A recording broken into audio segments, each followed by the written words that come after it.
Look at me while I'm talking to you, please. Ikaw, just look at me. Huwag ka matakot, hindi kita kakain, hindi ako kumakain ng tao.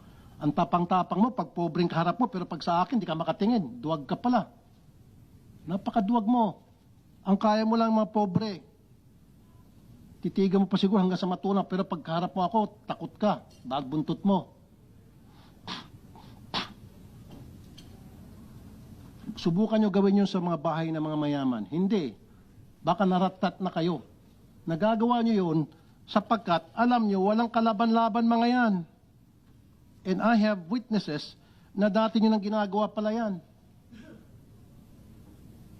At kinukonsinti kayo na inyong chief of police. Pinasibak ko, ibinalik. Anong klaseng hustisya meron tayo sa Pilipinas? Pag pulis ang may kasalanan, binibaby-baby. Pero pag ordinaryong maliit na mamamayan natin, agad-agad nakukulong. Pag minalas-malas, sinasalvage pa. O matatagpuan na ng patay at nagbigti kuno. Bakit ganito ang hustisya sa atin? Pag pulis, nagtatakipan, nakakalusot. Pag pobreng kababayan natin, nakukulong agad. Yung mga karapatan, tablado. Nabubugbog pa.